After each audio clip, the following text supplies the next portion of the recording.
Good afternoon, everyone.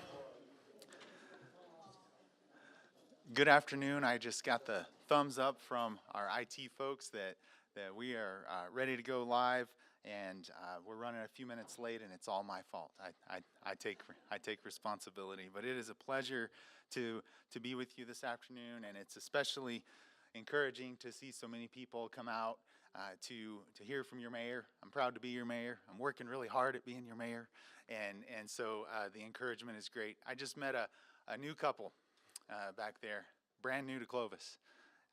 Ask them why they moved here. They said it just felt right. Clovis looked like the right place. I said, "You don't have family here?" He said, "No, I don't have family here." And he held on to my hand extra long, like people will do. The gentleman's right there, my new friend, and he said he said, "I heard that you were given the State of the City address, and I just came to see if I made a mistake." So like there was no pressure before, right? Everyone, if we haven't met, I'm Mike Morris. I'm mayor of Clovis, and it is my privilege to serve in that role. It's my privilege to address you today, the citizens of our city, and that is what I'm doing. I'm the at-large elected sitting mayor, and I'm talking to the citizens of Clovis and Cannon Air Force Base, and it is a absolute pleasure to do so. 2 years ago, when you elected me to office, the city was in great shape, and I had big plans. I had campaigned and told you I was going to work on economic development, and that I supported public safety, and I wanted to do things to clean Clovis up. And I told you in full transparency as I ran that I didn't fully understand the water issues, but I trusted the leaders that had worked on that over the years, and I planned to work hard to learn. And then we had COVID, and instead of getting after economic development like I thought we would, as I talk to you today, hopefully you'll see that we did anyway, but as I thought we would, I wanted to get a collaborative plan put together that the community could all see and understand their part in, and we could really get focused and get after economic development. And as I said, plans changed. As I took office, we were dealing with COVID, and so none of us could have known how 2020 and 2021 were going to unfold. None of us could have predicted the difficulties, the struggles that we were going to face and endure. But on the other hand, none of us could have predicted the incredible things that the people of Clovis and Cannon Air Force Base would accomplish in spite of everything. Despite less than, thank you, Ms. Reyes, despite less than ideal circumstances, we got a lot done in the last couple of years. In the past year plus, we've made significant progress with critical projects. We've also made important policy decisions, and I want to hit on those things with you today. And not surprisingly, but impressively nonetheless, I think our city is in an even stronger position than it was 2 years ago. And that's a testament and credit to you, the people of Clovis. And I say that it's not surprising because the people of Clovis and Cannon Air Force Base, the people of the High Plains, have a track record for enduring, for growing under struggle and in times of pressure and coming out stronger on the other side. Did you know that our city is 115 years old? 115 years ago, May 1st, 1907, Clovis was established. 1907. Imagine, if you will, what it was like around here back then, 115 years ago. Homesteading had been taking place, was still going to be taking place for a while. The railroad had set up a town site in the years or two prior to us becoming a city. Just imagine the strength and the resiliency and the endurance that those people possessed, right? And then as the years go by, as it turns out, we have the blessing of having the exemplary men and women of the United States Air Force added to the mix and help make up our community, right? And if you think about the heritage and the history of our city, Some of you in here are like me and have great-grandparents or great-great-grandparents or whatever it is that homesteaded in the region. Some of you are transplants to Clovis, but we're all Clovisites, so guess what? You've inherited a heritage of strength and resiliency and toughness. I'll just say it, right? And that's why it's no surprise that when we go through what we went through the last couple of years, we're as strong or stronger than we were when we started. And we're in a great position going forward. We have a heritage of strength and resiliency. And it's the people of Clovis that make this place so great. And to my new friends that just moved here, I hope that you are learning this. It's the people that make Clovis a great place to live. I've started telling people that I believe that when the Creator was creating this part of the country, rather than maybe giving us mountains and rivers and trees and those kinds of things, instead of putting those types of beauty in the landscape, instead he chose to put the beauty in the people that would live here. And my new friends, you're going to learn that. Even if you don't like the wind, you're gonna fall in love with the people, and you're gonna be stuck here because you love it so much. Over time, the people of Clovis and Cannon Air Force Base have always worked together, have always pulled together in, I guess, what you might call the high plains spirit, right? We pull together, we work together, we rise to meet challenges, and we're pretty good at seizing opportunities. And that's really my theme. Meeting challenges, seizing opportunities. And today, in 2022, we're faced with new frontiers, whether that be the evolving workplace, technology, the evolving policy landscape, legislative landscape, that is, or what have you. We're facing new frontiers, new challenges. But, like we always have, we pull together, we rise up, we meet those challenges, and we seize the opportunities. On the economic development front, we have many opportunities in front of us in the form of retail businesses and restaurants that are interested in locating here. We also have several really exciting prospects in the economic base industry side of things. And we are getting focused with an economic development plan, and we'll talk about that more later. And it's very exciting to see all of the development that's taking place across our city, which is evidenced by the number of building permits that are being issued. In 2021, 3,370 total permits were issued, and that was an increase of 1,200 over the prior year. The new construction permits were up as well. There were 126 new construction permits in 2021, but guess what? At this point today, in 2022, we already have 90 new construction permits. That construction activity that we're seeing going on around our community is evidence that we're on the right track. We're doing good things. People are investing in Clovis. Clovis is investable. I talked to a downtown business owner just this morning, a friend, and he's a longtime business owner, and his business is doing better than ever. There's new life, and his business is reaching new levels. And so there's an energy around town, and you all feel it. Tell me I'm wrong. There's an energy around town. There's an excitement. Whether you look at downtown, where there's new life, new businesses, and with that private investment, older properties are being renovated downtown.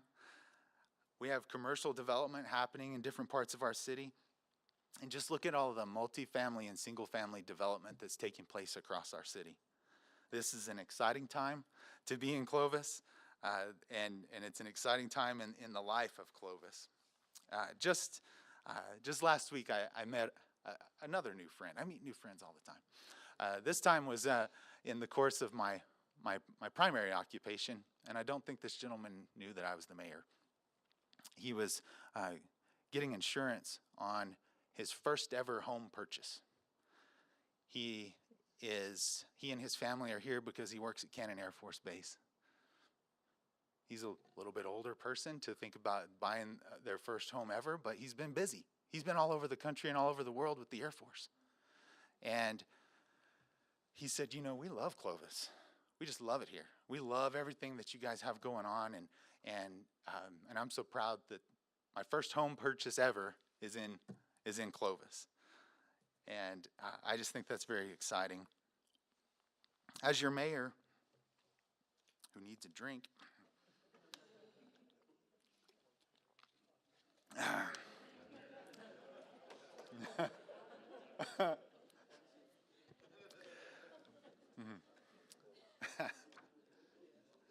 guys, as your mayor, somebody told me that I seem to wear rose-colored glasses and only ignore the negatives and all of those kinds of things, and that's not true. I want to kind of talk to you and explain why, I consider myself an optimistic realist, or a realistic optimist, however you want to put that.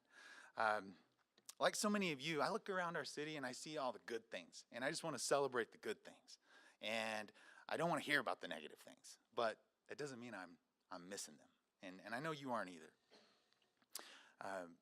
You're like me. You like to look around and see the good things that we have going on and imagine how to seize the opportunities that we have in front of us. Does that mean that I don't see the issues and challenges? Of course I see them. Does that mean that I think we're perfect? Goodness, no. I know we're not. But I think we're pretty good and getting better, and I think we're worth it. We're worth the work, right? For example, I'll just tell you, I hit the potholes too. I mean, I know they're there. But the thing is I'm acquainted with the budgetary challenges that your city has, but I don't throw my hands up and say, well, there's nothing we can do. I also am acquainted with the effort that's being exerted to go get the funding that we need to do road projects. And, by the way, I'm impressed with the amazing job that the awesome city employees in Public Works are doing with the available resources, right? And I know that our golf course is not perfect, and I know that some of our ball fields and our parks aren't perfect, but I see the effort that's going in, and I know that things are getting better.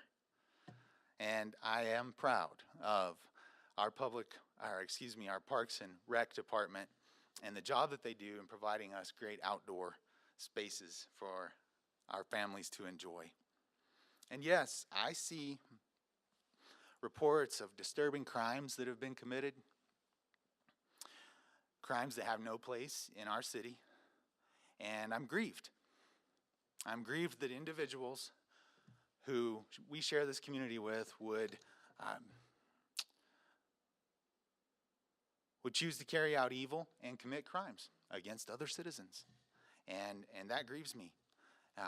And it reminds us all that sadly we're not immune to evil. It can come to our city as well. But I believe in the goodness of the people of Clovis, and I know that we can overcome. And I'm inspired by things like a young family I met recently that all on their own have taken the initiative to take on cleanup and beautification projects, not waiting for somebody to tell them they need to do it or any of those things. And this young family has turned what was a family activity into now a volunteer opportunity that involves families from Clovis as well as Cannon getting together and doing beautification projects, all in the spirit of, I am my community. Because I live here, I'm going to make it better every day. And that's Clovis. That's how the people of Clovis act. And I know that's how you feel. So I'm asking you to join me in being a realistic optimist and join me in meeting the challenges that we face and helping me in seizing the opportunities that we all have before us. And we do that aware of the challenges, but believing that we can overcome them. Now, as I said, today I'm the mayor talking to the citizens of Clovis. I did this for the first time ever last year and found myself in this position and got about 3 paragraphs into the speech that I was reading and realizing I'm missing the mark. The people that elected me want me to be accountable to them and to talk to them and give a report to them. So I'm not reporting to the city organization today as to the progress of the city organization. And instead, I'm talking to the citizens. That said, we're going to take a break from that because I would like to put on another hat and as your mayor, speak on behalf of the citizens of Clovis to the city organization, if you will, if everyone is tracking me on that. We have 14 departments within the city of Clovis and give or take 400 city employees. I'm getting a nod. That's about right. Give or take 400 city employees. 14 department directors. Some of you department directors I'll mention later as I update the citizens on projects and so forth, but I want to just take a moment and mention each of you to our chiefs, to Chief Nolan and your team at Fire and EMS. Thank you. We're gonna hit on you a little bit more later, but I just want to thank you on behalf of the citizens of Clovis. Thank you for standing ready to, in a moment's notice.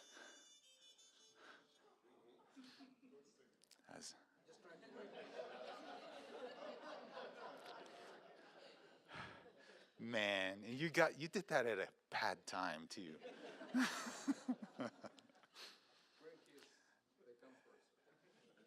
For anyone that doesn't know, this is Commissioner Garza.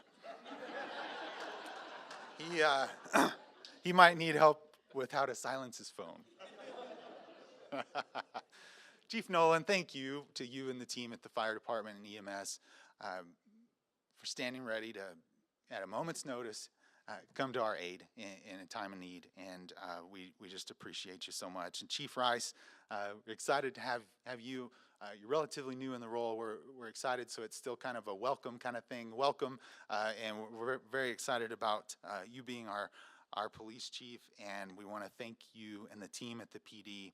Our Public Works Director is Clint Bunch, and Public Works, goodness, they do a lot, right? I mean, that is a huge department doing a lot of things, and they deserve our thanks. And so I want to, on behalf of the citizens, thank Clint Bunch and the team at Public Works, and just mention that, you know, it seems as though maybe the work that they do is the kind of stuff that everyone just thinks happens, right? But thank goodness they're doing it, and so we value them. Our Senior Services Director is Ms. Barbara Reagan. I had the opportunity to spend a little bit of time over at Senior Services yesterday for nonagenarian.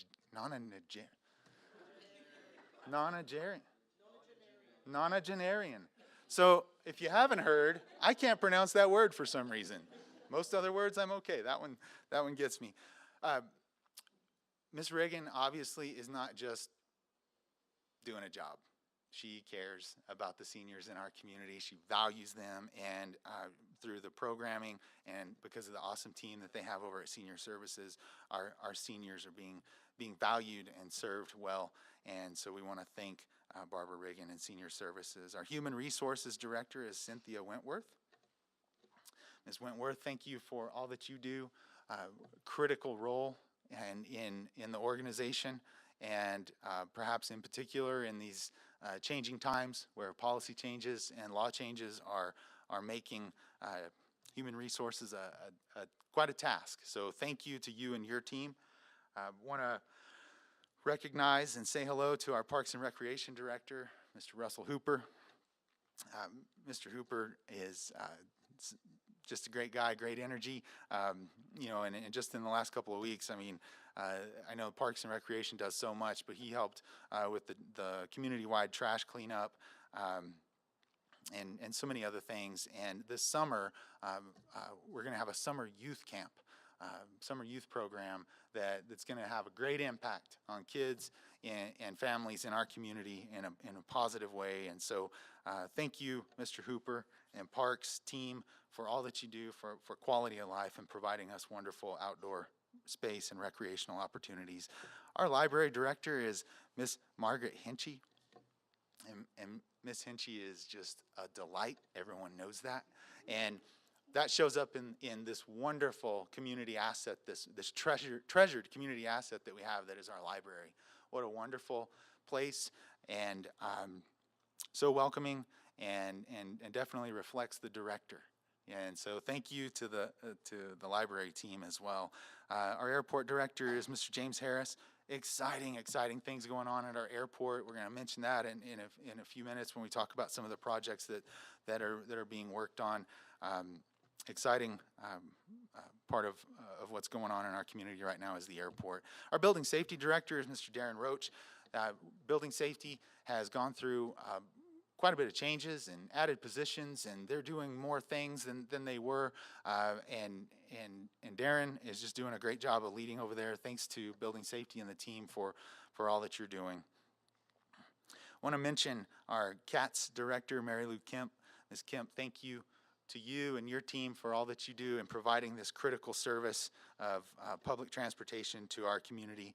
Our emergency management director, Mr. Dan Heerding, he got a workout for the last couple of years as he exercised great leadership and in coordinating all of the efforts around COVID with the vaccination clinic and all of those things. And appreciate Mr. Heerding and his department and all they do for us. Our finance director is Ms. Leanne Melanson. I want to thank the finance department, and we'll be mentioning more about her shortly.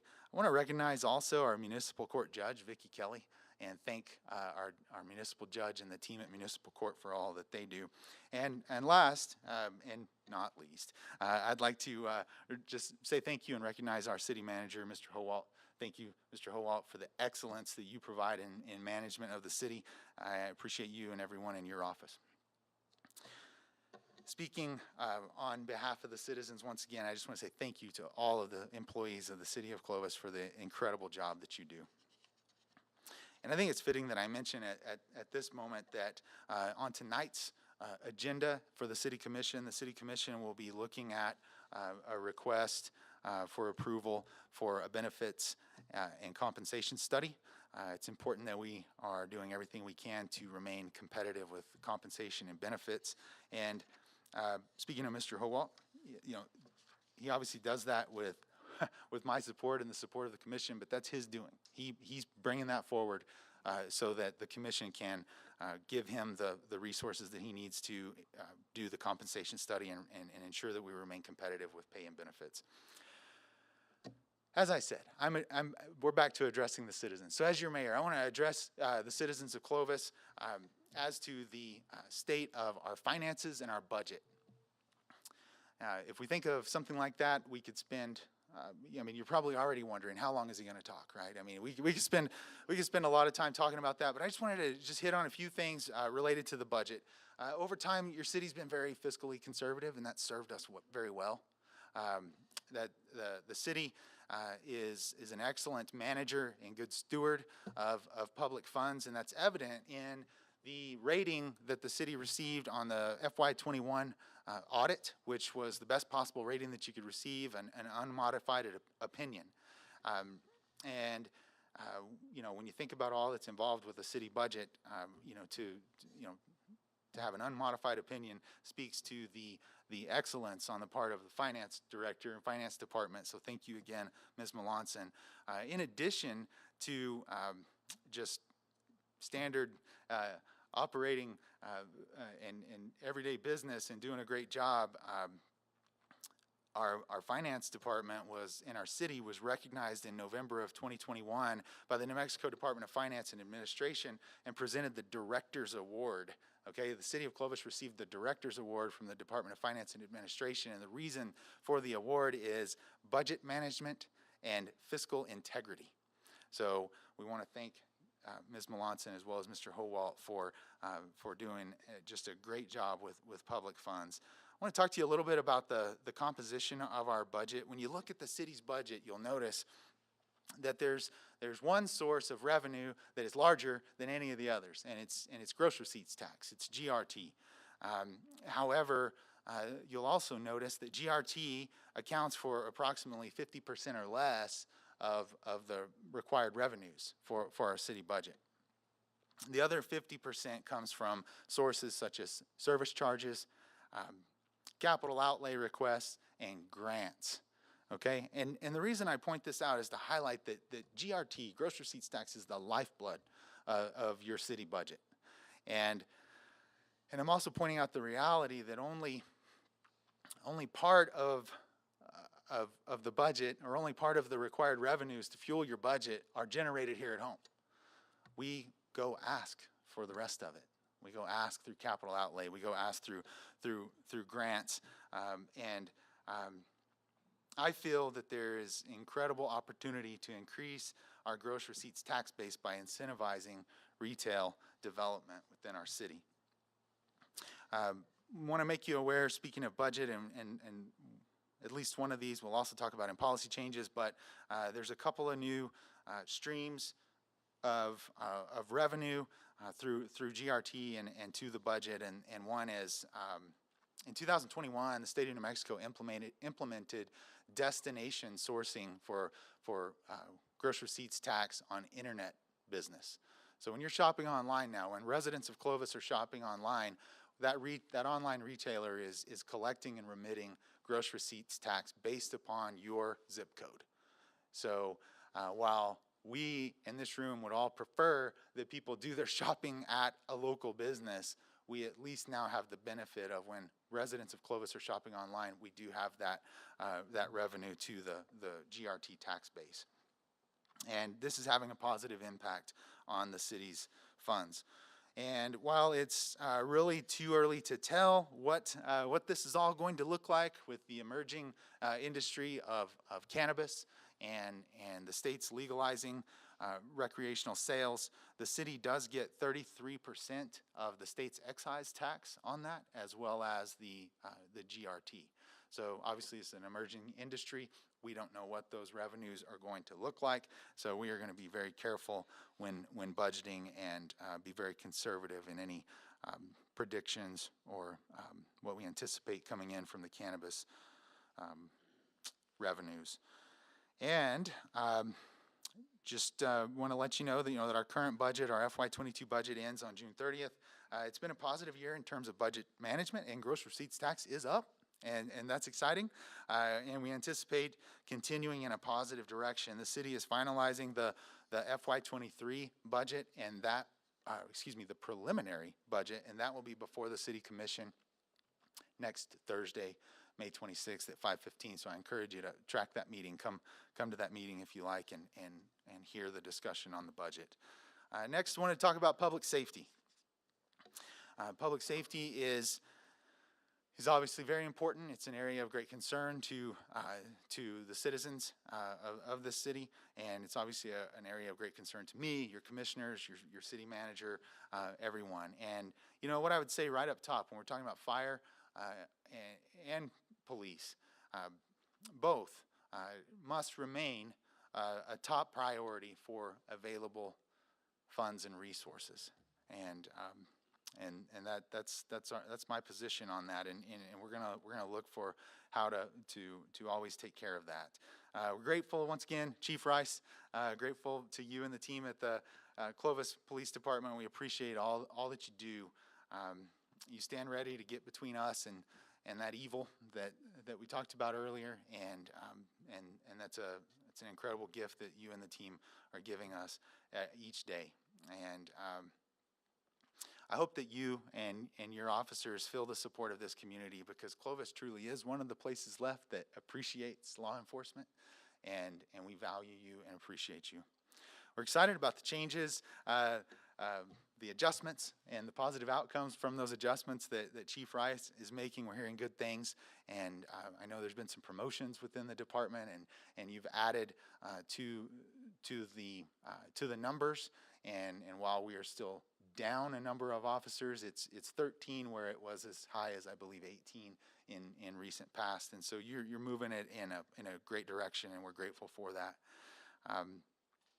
Speaking of adjustments, many people may or may not know this, but animal control falls under our police department, and animal control has now, under Chief's leadership and others at the PD, has started opening on Saturdays, offering more opportunity for residents to go out and adopt pets. In November 21, the PD completed reaccreditation.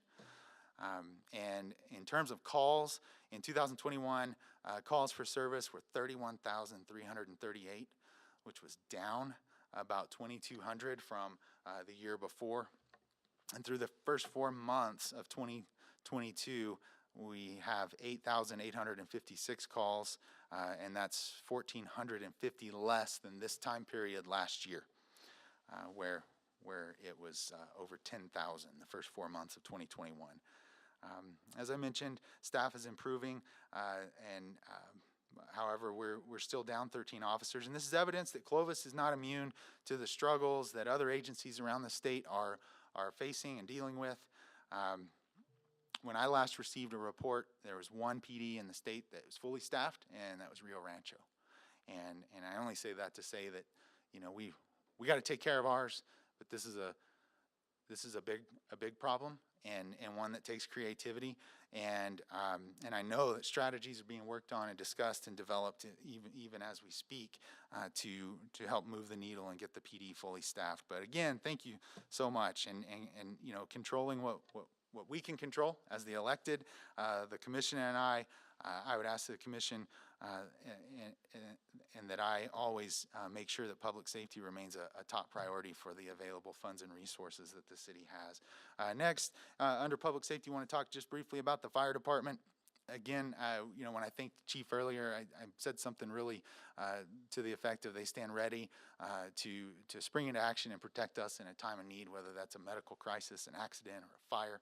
And to know that Chief Nolan and his excellent team are on the job is a great comfort to the citizens of Clovis, and we're grateful for that.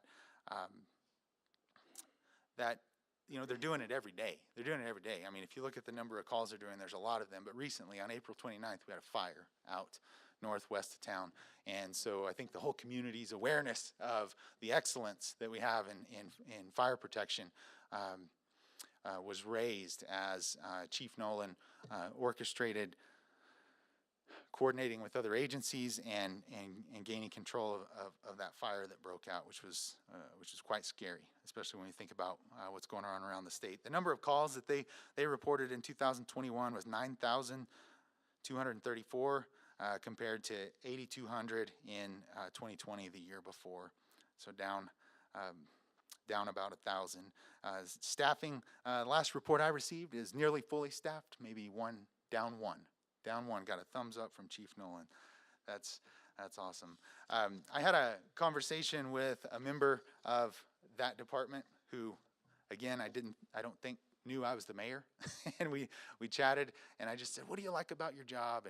And this person said really like the environment, like the benefits that they receive. They like the support they receive in continuing their education and advancing their career. And so, Chief Nolan, you're just doing a great job. Thank you once again. Citizens, I want to transition and talk about water. Water is obviously of great importance. that doesn't need to be said. But in our arid climate and in this part of the country where our groundwater is being mined at a rate that it can't replenish, can't replenish itself or recharge itself, it's imperative that we're all water conservationists, right? And so on an individual basis, we do things to conserve water, but your city is doing things to work and ensure future water sustainability. As you know, EPCOR is the utility provider that provides water to the residents of Clovis. They have a 40-year plan that they're updating continually. So they're always looking 40 years out and anticipating what demand is going to be and building out their system accordingly. And that's reassuring. They're a great company with a lot of resource, and so we're glad that they're on that job. Like I said, the city is working to ensure future sustainability with water conservation on a larger scale. The city is involved in a work called the Ogallala Land and Water Conservancy, and the city entered into an agreement to provide a relatively small amount of administrative funds so that work could get off of the ground. Its aim is to retire agricultural irrigation in an area out near Cannon Air Force Base.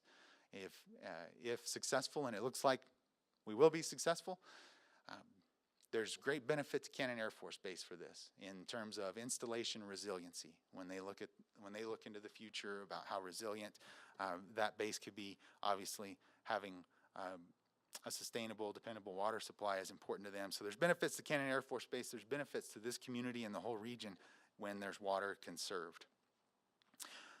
Effluent reuse. Our reuse system has been, well, for the most part, completed. There are some things that could be added onto it. There are some ball fields at the schools and places around town that could be added to take advantage of the reuse system.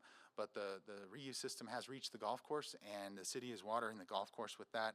That is just great, because that means that's water that's not being pulled out of the ground, right? That demand has been removed from the aquifer. The Eastern New Mexico Water Utility Authority, or the Ute Pipeline Project, as it's more commonly known, is advancing at a rate like never before. The federal infrastructure bill that was passed last fall included funds that have been directed to the federally authorized water projects, and the Ute Pipeline Project is one of them, and we are benefiting from that. We received, by the way, I represent you there. I'm the chairman of that board. Mayor Pro Tem Bryant is the secretary on that board, and you're also represented by Commissioner Garza as a board member there as well. The members of the Water Authority are Clovis, Cannon, Texaco, Elida, Portales. And as I was saying, funding is coming in like never before. We received $177 million from the federal government for FY22. We received $30 million from the state in the last legislative session, and we are getting great news about receiving even more than we've applied for with the Water Trust Board for this round.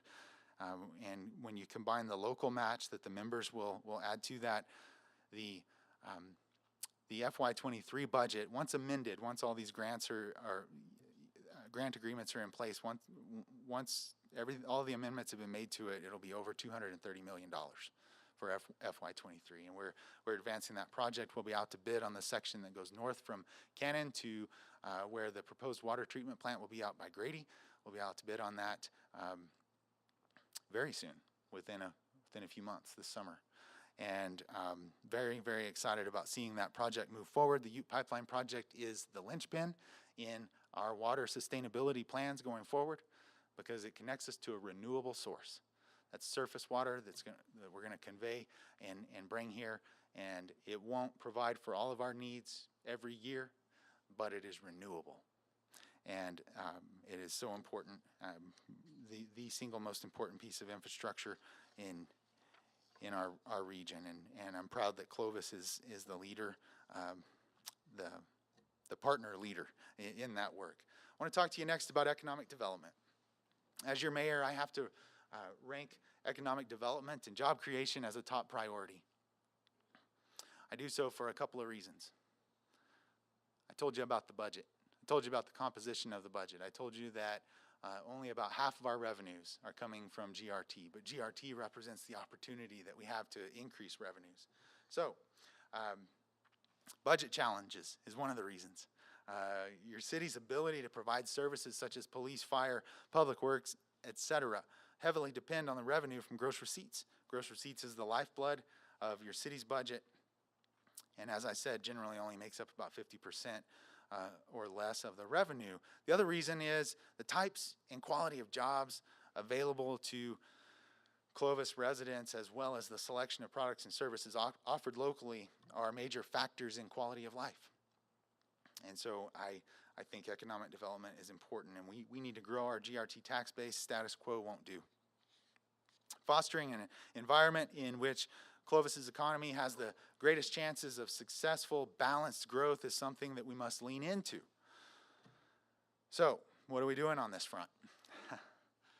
To address the economic development needs of the community, the city of Clovis partners with two contractors. The first is Clovis Economic Development Corporation. While very soon they will be adding retail development, if approved by the City Commission, to what they can do, CED's primary focus has been e-base, or industry development and job creation, for the last 20 plus years.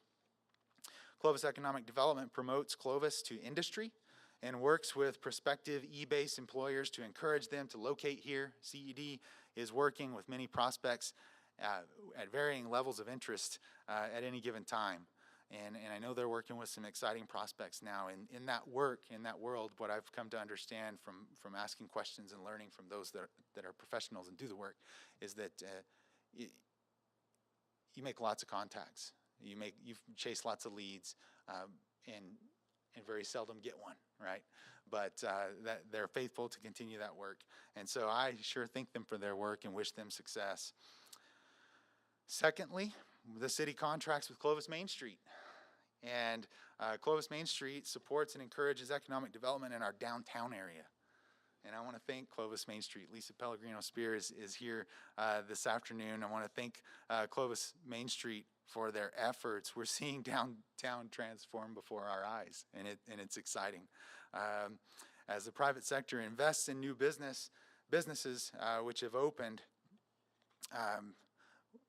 they're doing so in places where we saw vacant buildings not too long ago, and now we're seeing a lot of activity downtown, people enjoying shopping, eating, entertainment. Couldn't be happier for these downtown businesses, and I think we expect that it's just going to keep going. So thanks to Clovis Main Street for the economic development work they do downtown. So what else are we doing? The city is approximately halfway through a 3-year agreement with a company called Retail Strategies. They are a matchmaker for a community like ours in national retail, and they're performing a number of services for us, including opportunity gap analysis, assessing our retail offering compared with what the consumer demand is here, and communicating that to national retail that, hey, here's the opportunity. There is a over 400, I think close to a $500 million gap in the retail sector in Clovis, and so that represents a tremendous amount of opportunity, and we're very, very excited to have Retail Strategies on, and wish them very well. What else are we doing?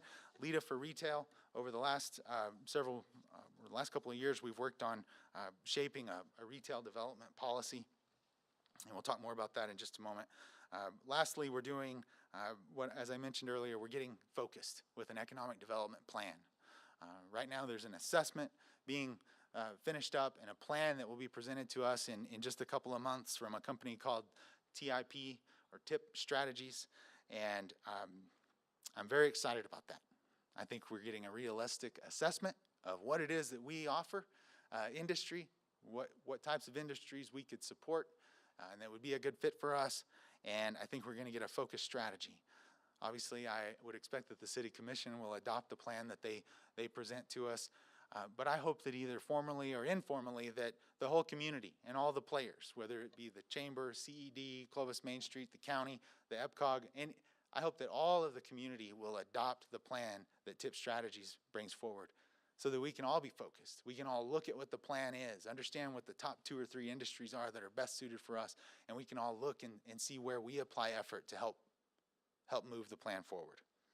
Right now there's a survey as part of their work. There's a survey out to the community, and there's that survey, or a link to it is on the city's website, and I encourage the public to go and complete the survey. They're gathering information from the public as part of that work. Let me tell you about some capital projects, and I'll tell you about capital projects that are funded, and then I'll tell you about critical capital projects which we are still making plans for and looking for funding on. Capital projects that are funded: street projects, 7th Street, Maple to Main Street. We're all familiar with the 7th Street project that's been done in phases. It's wonderful from Maple going east, and as you get closer to Main Street, you wish that would be done, and you're going to see it done. 7th Street from Maple to Maine, it's an over $6 million project, and I want to point out on each of these. The city's budget is approximately $60 million. This is a $6 million road project. We obviously don't do that from our operational funds, right? We have to go. This is an example of how we have to go ask. And in this case, we went and asked New Mexico DOT and received funds from them. And that work will begin this summer. Also, and this is a great recreational opportunity, quality of life opportunity, shooting range will be opening this summer. That's 90% funded by New Mexico Game and Fish. Hillcrest Senior Center, which I think will, before long, if approved, have the name Hillcrest Senior Life Center. That's an over $7 million project that there's only $250,000 of local funds going into. So that's an example of, again, how we go ask in order to get the things done that we need to get done. It's also an example and puts on display the skill, the grant writing skill that the city of Clovis has. And so over $7 million senior center that will be out to bid. Actually, we're out to bid on that right now. And so I'm excited to see that moving forward. Norris Street from Putnam up to the roundabout and including the roundabout, that's being done with capital outlay funds. Parks improvements are being done with capital outlay funds. My friend Representative Zamora is here this afternoon. Representative, thank you for assisting the city with capital outlay funds. Parks improvements. Excuse me, I already mentioned that. Parks improvements, all with capital outlay. Dennis Chavez Park received a new playground recently. We have new lighting installed at Beecham Field out at Potter Park. Parking lots are repaved at the soccer field at 14th and Norris, as well as at Dickinson Field. Clovis Regional Airport improvements include TSA was stood up in June 2021. Lighting has been installed, fencing project, equipment, building constructed, self-service fuel island, and there is a transmission line extending the city's water system being installed later this year. This is another just great project and great example of your city going and getting state funds to accomplish things. This was an Economic Development Department award of over $2.1 million to construct a transmission line extending the city's water system out to our airport. That assists with development at the airport. That also assists as perhaps more housing is put in here east of town. Very excited about that. Side note on the airport. Everybody knows that Denver Air Connections is flying daily to Denver International as well as Dallas-Fort Worth. I think that we're connected to the world in a really fantastic way with daily flights to 2 international airports. Very excited about that. A lot of people are taking advantage of it, and we are well on our way to over 10,000 enplanements this year, which will be great because that ups the federal funding from the FAA. Capital projects that we are seeking funds for include street projects, Martin Luther King Boulevard from 7th Street to 21st Street. This is estimated at over $8 million. Again, you're not pulling that out of the operational budget here at the city. We have made application to New Mexico DOT for assistance with that. Llano Estacado Boulevard Street widening from the roundabout east to Humphrey. As development is taking place out there, that roadway is going to need to be widened and drainage issues addressed. 21st Street, Norris to Prince, Marvin Haas, from Prince to Sycamore. We have parks projects that we're looking for funding for. We have one is a fun one, a pickleball and tennis courts, and we think we may have a plan for that one. We also have planning and ADA accessibility at Ned Hauk that we're looking for funding for. Land and water conservation funding for improvements to Goodwin Lake trails, and we have an application in for funding that would result in the construction of a new airport terminal out at the airport. Hang in there with me, folks. We're going to talk about policy changes. In the last year plus, we've made several policy changes. I won't go into granular detail, but I do want to share them with you. We did a work on the city's sign ordinance.